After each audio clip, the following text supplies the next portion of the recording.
Bharatiya Janata party किसानों से नफरत करती है।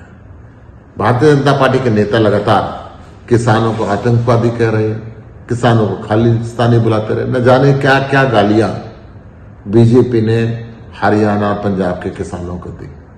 भारतीय जनता पार्टी के मंत्री, उस समय के कृषि मंत्री और आज के वित्त मंत्री जेपी दलाल ने भी किसानों की बहु बेटियों के बारे में शर्मनाक बयान दिया था। भाजपा के नेताओं ने कहा कि किसान तो आंदोलन नहीं, मौज मस्ती करने के लिए बॉर्डर पे बैठे हुए हैं, यहां नाच गाना चल रहा है। भाजपा ने किसानों की शहादत को भी सामान्य मौत बताया और आज तक एक शोक प्रस्ताव पारित नहीं किया। कंगना रनौत कहती थी कि किसान आंदोलन के दौरान एक बुजुर्ग महिला किसान के लिए किराए पे आई है।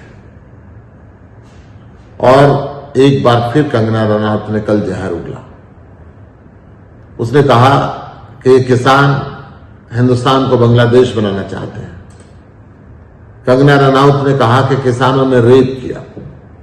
कंगना रनौत ने कहा कि आंदोलन करने वाले किसान नहीं, अमेरिका और चाइना के एजेंट है। ये शर्मनाक बयान है। ये बीजेपी की सांसद कंगना रनावत अकेली नहीं बोल रही, ये इनकी मानसिकता बोल रही है, जो लगातार किसानों को गालियां देते रहे। भाजपा जितने लोगों ने किसानों को गालियां दी, उतनों को ही बड़े बड़े पद देती रही और कंगना रनावत को भी इसी का नाम दिया, इसको सांसद बना दिया। ये जिन अफसरों ने किसानों पे गोलियां चलाई, उन अफसरों को मेडल देते हैं। भाजपा को इस देश के किसान से नफरत है। इस देश के अंदर इतनी नफरत किसानों से अंग्रेजों के सिवाय इस देश के इतिहास में किसी ने नहीं। भाजपा इसलिए नफरत करते हैं कि उसको किसानों के सामने झुकना पड़ा। वो 3 काले कानून वापस लेने पड़े। भाजपा आज उसका बदला ले रही है। कोर्ट के ऑर्डर के बाद भी किसानों का रास्ता बंद रखती है, किसानों पे झूठे पर्चे दर्ज करती है। किसानों को बर्बाद करने के अंदर इन्होंने कभी कोई कमी नहीं छोड़ी। परंतु मैं दावे के साथ कह सकता हूं, ये जो अन्नदाता है, इसका जिसने अपमान किया, इसके लिए जिसने दुर्भावना रखी, परमात्मा ने उसका साथ हमेशा के लिए छोड़ दिया। ये इस देश के लिए बहुत ही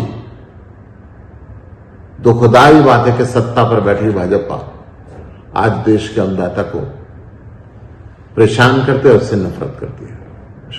ऐसी किसानों से नफरत करने वाली भाजपा के खिलाफ आज मैं इस देश के और हरियाणा प्रदेश के किसानों को, मजदूरों को, खाप पंचायतों को आमंत्रित करता हूं, आइए हम सब मिलकर इस लड़ाई को लड़ें और इस भारतीय जनता पार्टी की सरकार को, इस तानाशाही सरकार को, इस नफरत करने वाली सरकार को जड़ से उखाड़ के फेंक दें। नमस्कार।